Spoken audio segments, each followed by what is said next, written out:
ሳይንስ የሰው ልጅ አለማወቅን አሸንፎ ጨለማን ገልጦ ብርሃንን ያየንበት ትልቁ መሳሪያ ነው። እኛ የምንኖርባት መሬት ካሏት ምስጢራት ጀምሮ እስከ ማለቂያ የሌለው ሰፊው የህዋ ጥግ ድረስ የሰው ልጅ አእምሮ ሁል ጊዜ ጥያቄዎችን ይጠይቃል፣ ምላሾችንም ይፈልጋል። በዚህ ሳምንት ባለፉት ጥቂት ቀናት ብቻ ውስጥ በሳይንሱ ዓለም የተመዘገቡትን ግኝቶች ተራ ክስተቶች አይደሉም። የሕክምና ሳይንስ አቅጣጫ የሚቀይርና ምናልባትም ከጥቂት ዓመታት በኋላ የምንኖርባትን ዓለም ሙሉ በሙሉ ሌላ መልክ የሚያስይዙ ታላላቅ አብዮቶች ናቸው። በዛሬውም ፕሮግራማችን የዚህ ሳምንት እጅግ አስደናቂ የሳይንስ ዜናዎች፣ ምስጢራዊ ግኝቶችና የወደፊት ትንበያዎችን በዝርዝር እንመረምራለን። ከሩቅ ጋላክሲዎች እስከ ሰውነታችን ውስጥ ስላሉ ጥቃቅን ህዋሳት፣ ከአርቲፊሻል ኢንተለጀንስ የመጨረሻ ጥግ እስከ ኳንተም ፊዚክስ ግርምቶች ድረስ ሁሉንም ነገር በጥልቀት እንመለከታለን። ወደዚህም አስደናቂ የሳይንስ ጉዞ ከመግባታችን በፊት ሰፊውን ዓለም በጥበብ የምንቀኝበትን ይህንን ቻናላችን ሁልጊዜም እንዲደርሳቸው ሰብስክራይብ ማድረጋችሁን እርግጠኛ ሁኑ። የደወል ምልክቷንም ተጫኑት። በረከት ደሳለኝ ነኝ። አሁን በቀጥታ ወደ መጀመሪያው ታላቅ ምስጢር እንሂድ። በዚህ ሳምንት የስነ ከዋክብት ተመራማሪዎች አይናቸውን ወደ ሩቅ የህዋ ጥግ ሰደው አንድ አስደናቂ ነገር አግኝተዋል። ከኛ መሬት በብዙ የብርሃን ዓመታት ርቀት ላይ የምትገኝ ነገር ግን በብዙ ነገሮች እኛን የምትመስል አዲስ ፕላኔት ተገኝታለች። ሳይንቲስቶች ይህችን ፕላኔት ሊኖርባት የሚችል ዓለም ብለዋታል። ለምን መሰላችሁ? ይህች ፕላኔት ለኮከቧ ያላት ርቀት በጣም ቅርብም አይደለም፣ በጣምም የራቀም አይደለም። በሳይንሱ አጠራር ይህ ጎልድሎክስቶን ወይም ለህይወት ምቹ የሆነ የሙቀት ክልል ይባላል። ይህ ማለት በፕላኔቷ ላይ ያለው ውሃ አይፈላም ወይም ሙሉ በሙሉ አይቀዘቅዝም። እንደኛ ምድር ፈሳሽ ሆኖ ሊገኝ ይችላል። ነገር ግን ዋናው ትልቁ ዜና ብቻ አይደለም። የጄምስ ዌብ በጠፈር ቴሌስኮፕ የዚህችን ፕላኔት ከባቢ አየር ወይም አትሞስፌር ሰብሮ በመግባት የብርሃን ሞገዶችን መርምሯል። ውጤቱ ምን መሰላችሁ? በዚያች ፕላኔት ከፍተኛ መጠን ያለው የናይትሮጂን፣ ካርቦን ዳይኦክሳይድ እና የውሃትነት ምልክቶችም ተገኝተዋል።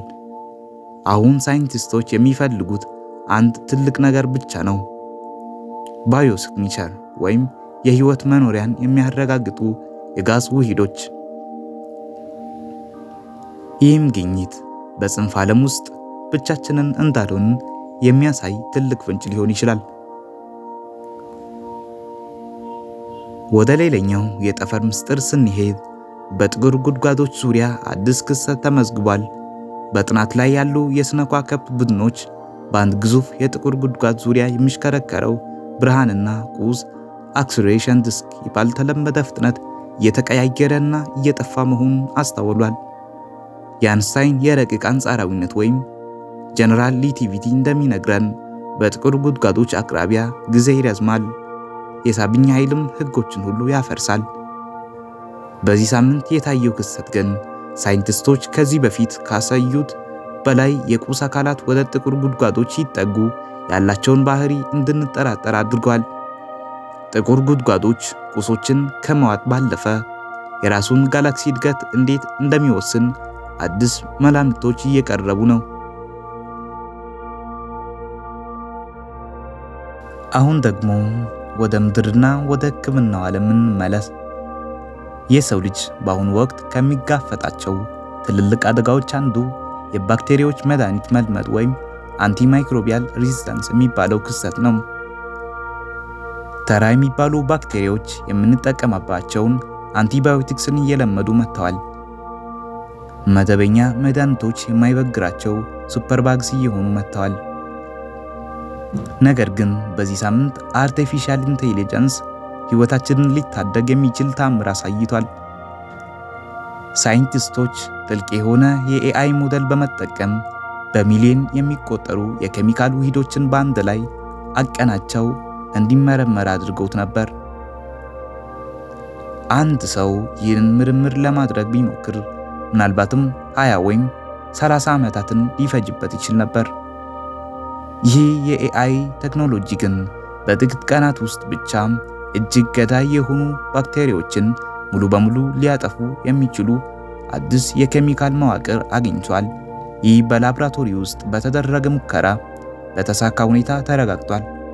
ይህ ማለት ኤአይ የሰው ልጅን የማሰብ አቅም በማፋጠን ቀጣዩን የሕክምና አብዮት እየመራው ነው ማለት ነው። በዚሁም ሳምንት በባዮሎጂ ረገድ ሌላው ትልቅ ዜና የክሪስፐር የጂን ኤዲቲንግ ቴክኖሎጂ ስኬት ነው።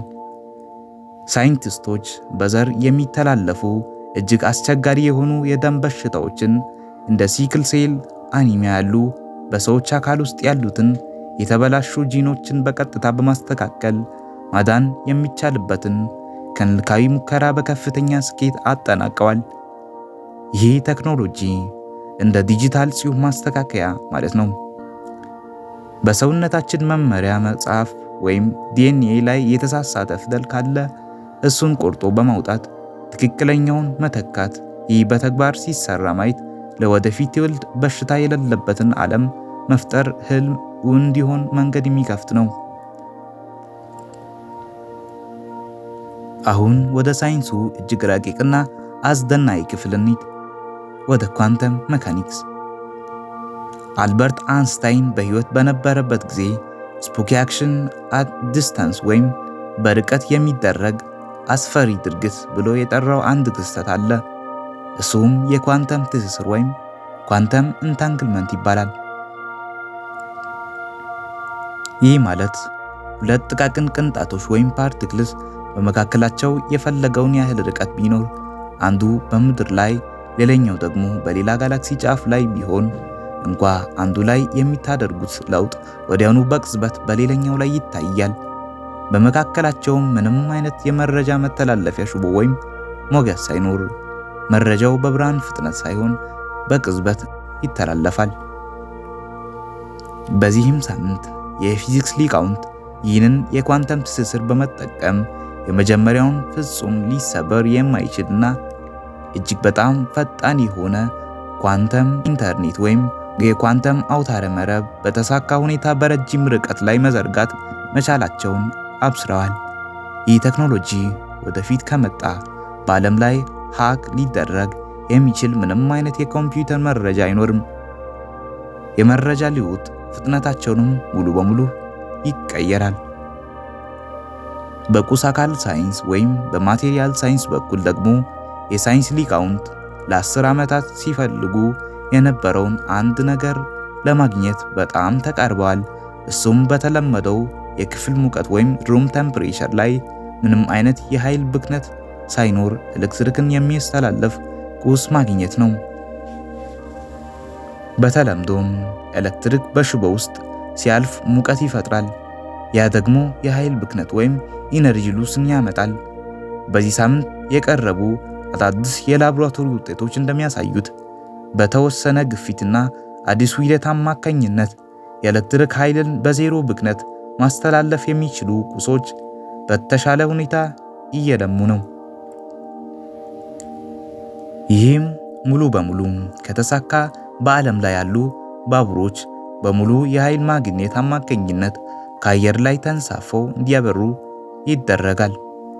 የኤሌክትሪክ ፍጆታቸውንም በከፍተኛ ሁኔታ ይቀንሳል።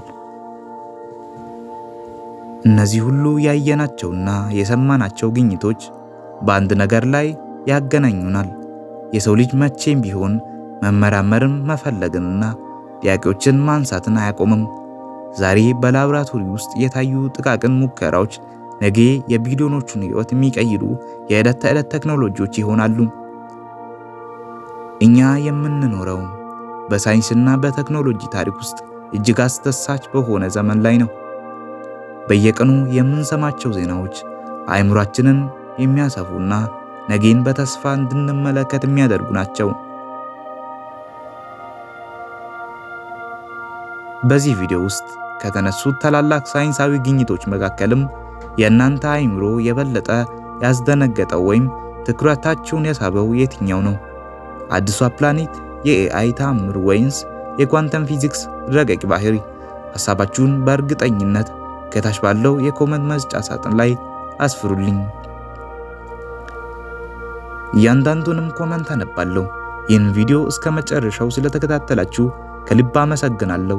ቪዲዮን ከወደዳችሁ ላይክ ማድረጋችሁን፣ ለጓደኞቻችሁና ለቤተሰቦቻችሁ ሼር ማድረጋችሁን እንዳትረሱ።